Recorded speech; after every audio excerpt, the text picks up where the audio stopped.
from me? Dad was waiting all this time. I meant to tell you, but the right moment never seemed to come. Sorry. It was ironic that Thomas, who had eagerly awaited James's marriage, was no longer with us. The following weekend, James brought his partner to our house. Mom, let me introduce you. This is Nancy. Nice to meet you. I'm Nancy, she said, dressed flamboyantly and seeming quite mismatched for James, who had led a serious life until then. Still, I remarked, you seem cheerful and kind, don't you?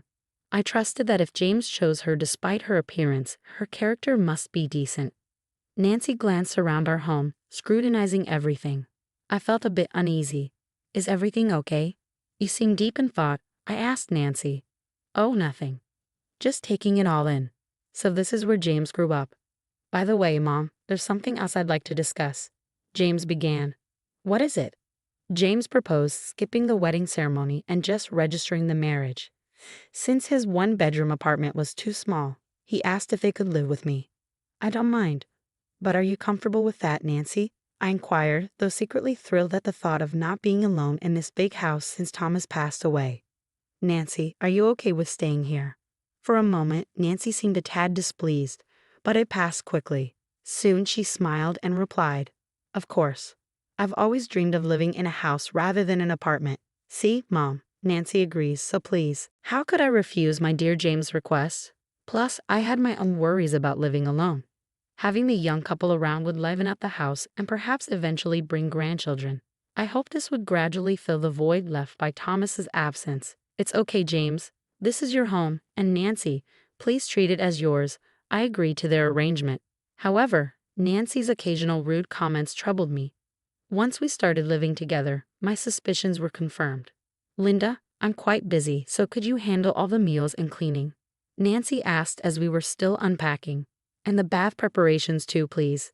Pretty please. She treated me like a maid, but I endured it for the sake of harmony with James and his wife. Yet the workload of running a household is vastly different for a single person than for a grown adult. Linda, my lingerie is delicate, so be sure to hand wash it. Why can't she do it herself if she's so particular? Even I couldn't suppress my frustration. So I waited for an opportunity to talk to James when Nancy wasn't around. I had to bring it up abruptly, not wanting to upset him. Hey James, could you maybe suggest to Nancy to share some of the housework? When I broached the topic, Nancy's never really done any housework, but she appreciates how meticulously you handle things, Mom, he replied. Anyhow, I'll talk to her about it. Let's try to get along, okay? James seemed to be attempting to reconcile Nancy and me. From that moment on, Nancy's attitude towards me deteriorated further. Why isn't our room tidy? There's dust everywhere. Can't you clean your own space? There might be things we don't want touched. What are you implying, Linda? You're such a homemaker, always at home, right? It's like you're mooching off James. Can you at least pitch in with the housework? I muttered, feeling the weight of resentment building. If anyone's leeching off James, it's me. Nancy's the one draining the life out of this place. I'd endured everything because she was James' wife, taking care of them both. But I hit my breaking point. One day, my sister called. We were all grown, both my sister and brother married, with no one left at our parents' house. Dad passed away when I was in school, and Mom, who lived alone, also passed a few years ago. We didn't want to leave the house empty, so we put it up for sale, and we finally found a buyer. We needed to sort out our parents' house. If James and his wife hadn't come to stay with me, maybe I would have ended up alone too. But even so, if Nancy keeps this up, I won't be able to handle it. Maybe it's best to take a break. With James away on a business trip, I approached Nancy that night after she came out of the bath. Can we talk? I asked tentatively. If it's something annoying, I don't want to hear it, she replied lazily. I need to go back to my parents' house for a while. It might be for some time, so I need you to look after the house. And about the housework during that time? You're not expecting me to do it, are you? She snapped in annoyance. Seems like that's the plan. What do you think? I prodded for her reaction. This is your family home, right? You don't have to come back. I mean, it was nice that you did so much, but I hated living with some old lady who's practically a stranger. This is perfect. Nancy's rudeness, thinking James wasn't around, was blatant. Sure, it's a bit old-fashioned, but this house is too big for just you, right? We'll make use of it, so don't worry. Maybe we should change the locks then. You can't get in even if you come back, she added casually. I was stunned. I tolerated her behavior because she was James's wife, taking care of them both. But I'd reached my limit. Got it. I won't be coming back, so do as you please. Really? Are you serious? Yay. I returned to my room, packing not just for this trip, but to make it easier for the movers. As the time arrived and I slipped an envelope into my trunk, I knew it was something I couldn't leave behind.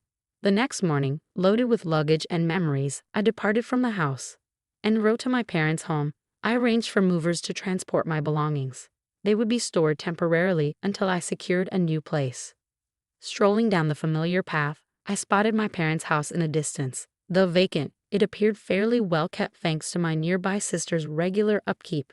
Together with my sister and brother, we reminisced while meticulously tidying every corner of the house.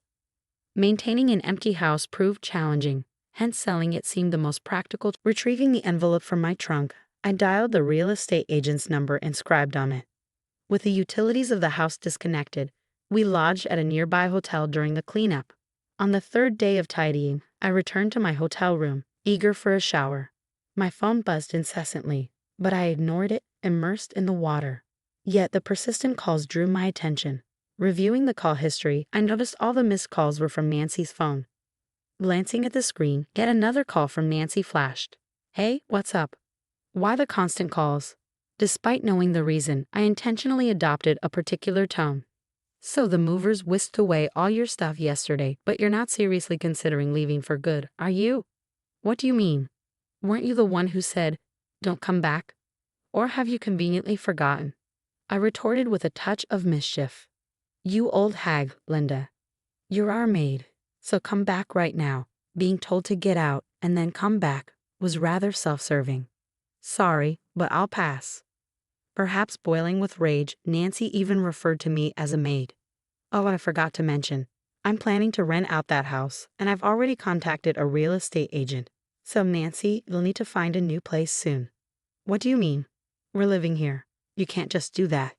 Nancy's voice quivered, perhaps in bewilderment. I own that house. Like you said, it's too big for one person. I've been contemplating renting it out for some time to boost my income. Unless you and James want to become tenants, that's fine by me. You greedy old woman. Are you that desperate for money? Nancy seemed to have misunderstood. But I'm not strapped for cash. Fortunately, I have other properties. They generate income for me, so I'm financially secure. I just saw this as an opportunity to straighten things out.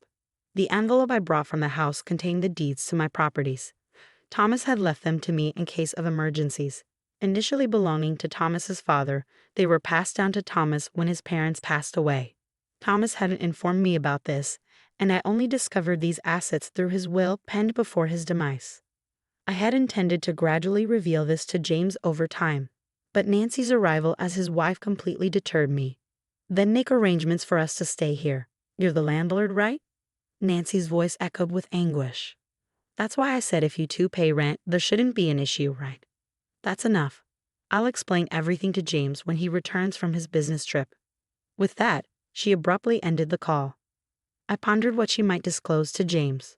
A few days later, James rang. Hi, Mom. You vacated the house, and now you're asking us to leave too. But isn't this our family home? I simply mentioned I had matters to attend to and requested you to house sit, but Nancy insisted I shouldn't return, and I couldn't bear it any longer. What? What are we supposed to do? I informed Nancy about my plan to rent out the place, so all you need to do is pay rent if that's feasible. Following my statement, James fell silent.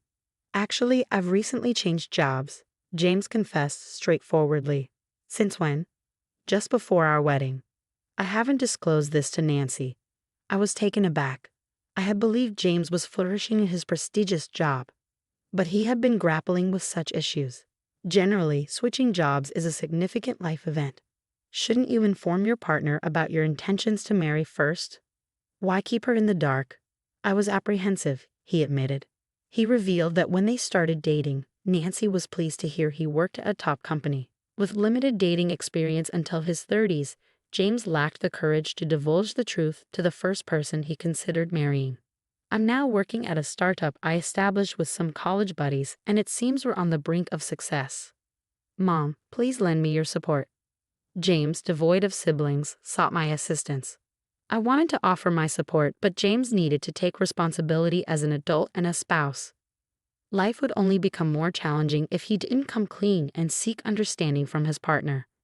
"James, you're capable of sorting out your own affairs. Once you've done that, I'll assist as much as I can as your parent. Understand?" After delivering that message, I ended the call, feeling a bit too stern. I resolved to have a conversation with both of them. A week after returning to my family home and completing the clearing out, I commended my sister and brother on their efforts. "Well done. Let's plan to meet up again when we have more time," I suggested, intending to return home for the time being. "Ah, Linda, welcome back.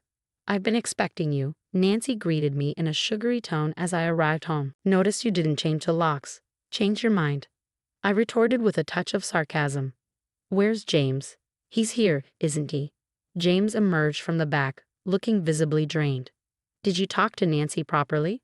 I inquired, to which Nancy appeared clueless. "It seems you haven't told her," James admitted, disclosing that he had left his job to start a venture business with a friend. "What? Is that all?" "I agreed to marry you because you were a promising employee at a top company. If not for that, I wouldn't have bothered with a gloomy guy like you, James." Nancy unexpectedly revealed her true feelings. "So that's how Nancy truly feels. In that case, we have no choice but to end this." James sighed as he spoke. "I thought we were getting along well with Mom.